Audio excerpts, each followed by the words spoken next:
Failure is temporary, but quitting is permanent. If you fail to try, okay lang yun. No? I-try mo lang ulit. Pero if you quit on your dreams, mas mahirap yun. Bakit? Kasi hindi mo talaga makukuha yung gusto mo.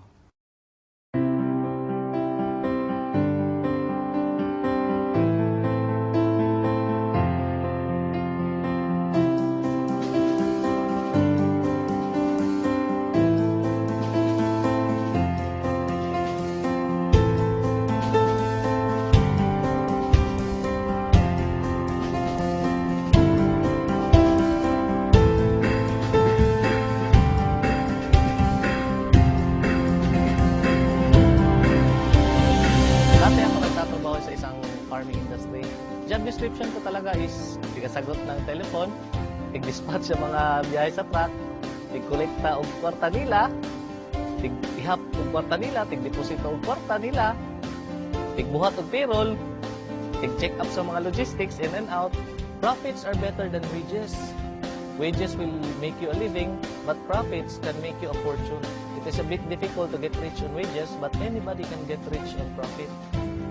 So that day, naisip ko na magnegosyo na lang kaya ako. Pero paano?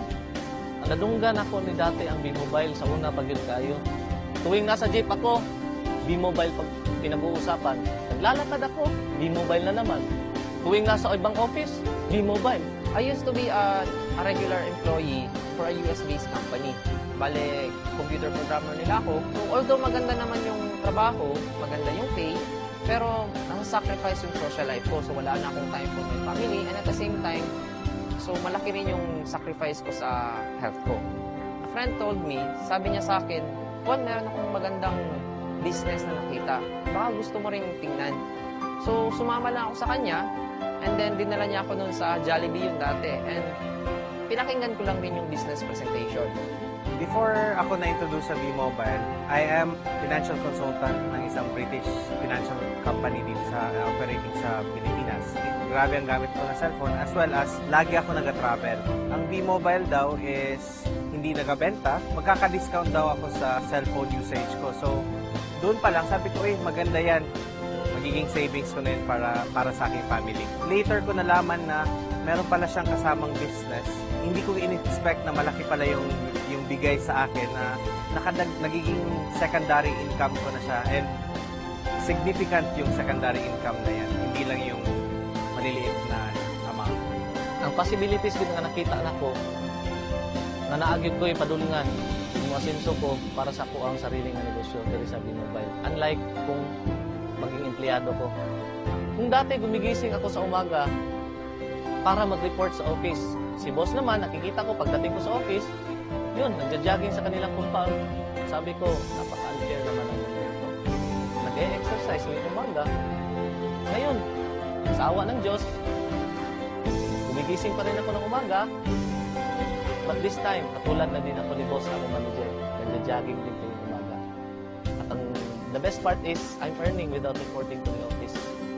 Before, I was very negative sa mga ganitong klase ng negosyo kasi ayaw na ayaw ko yung magbenta and yung kumausap ng mga tao. So nakita ko yung opportunity, sabi ko maganda to. Kasi hindi mo kailangan magbenta and hindi mo kailangan mag-recruit or pumilit ng tao. Kasi yung product, ginagamit na nila dati pa. So it took me 3 months bago ako talagang nag-subscribe. Kasi I realized na I am not from Davao City, I'm a stranger. Yun nga, wala akong mga kilala. And fortunately, naging maganda rin naman kahit papano. Doon sa projection, pinakita sa akin sa table, after 3 months, 5 months, ito na yung kikitain mo. So, sa akin naman, fortunately, it took me 6 months bago may naniwala sa akin. So, for 6 months, walang naniwala, walang nag-subscribe, marami akong dinadala sa office. So, it was really challenging that time. After that, nagsunod-sunod na. Naging maganda na yung resulta and lumaki na yung grupo ko. Dati po akong manager sa isang kumpanya. Sales rin po yung trabaho ko. I was looking forward to have my own business. So, habang naghahanap ako ng mga kliyente ko, I dropped into B-Mobile.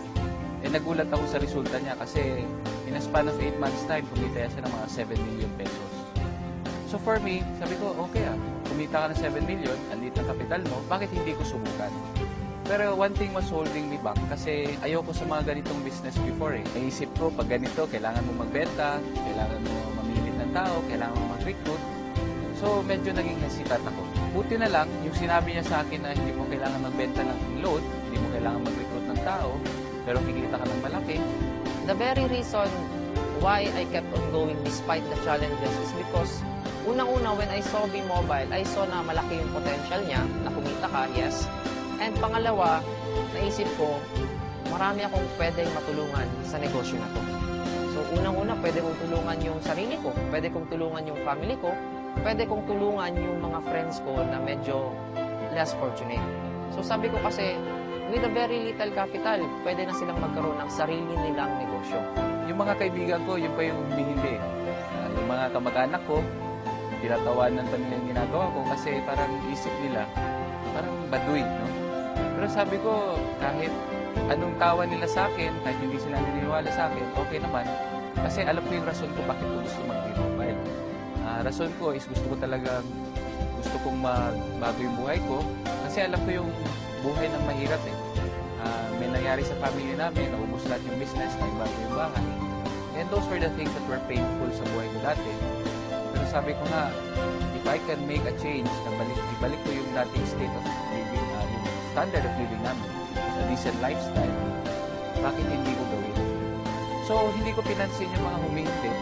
Nakakatawa lang, ang mga naniniwala sa akin, yun yung mga taong hindi ko pa kakilala. No? Yung iba nasa abroad, yung iba hindi ko naman mga kaibigan dati, pero naniwala. Pasalamat ako sa Diyos, after 1 year of doing the business part-time, kumita na ako ng 1 million dito.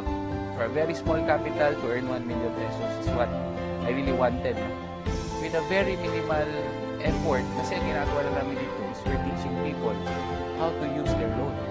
Yun yung masarap dun eh. Dati kasi nung binata ako, sarili ko lang yung iniisip ko. Anything na I do, anything na kinikita ko para sa sarili ko lang. But pag meron ka na palang pamilya, mag-iiba na yon. Ang first reason ko dati was yung discount. Nagugustuhan ko talaga yung discount. So, anong magagawa ng dagdag income? March 2012, it was my first vacation na reward ko sa sarili ko through B-Mobile. 3 days, nagbakasyon kami ng barkada ko sa Boracay, and after 3 days, kumita naman ako ng 36,000. So, hindi na masama.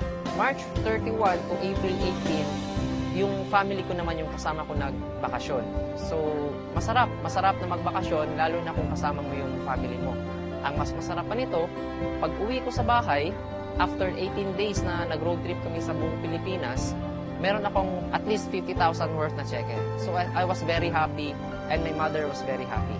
Ang ma-advise ko lang sa mga kaibigan ko, yung mga nakakita ng advertisements namin sa Facebook, yung nakakita ng video link sa Facebook, i-try mo i-click lang yung link, malay mo, no? Maging katulad ka sa akin. I really didn't expect this change in my life. For the new ones, continue moving. Huwag kayo mag-quit kasi sa lahat ng mahirap, itong B-Mobile ang pinakamadali. As long as you keep on doing the business, as long as ginagawa nyo siya, may magbabago at magbabago sa buhay niyo. Imposibleng wala. Salamat, B-Mobile. Unti-unti mong inikot ang buhay ko paitaas. Thank you po. Maraming salamat sa B-Mobile. No? Maraming salamat din po sa lahat ng mga taong naniwala sa akin. And maraming po salamat din po sa mga taong nag-guide sa akin dito sa business na ito. Kasi sabi nga, it is in helping each other. No? Together, everyone achieves more. As a team, tulong-tulungan po tayo para kunin natin yung pangarap natin. Maraming po salamat.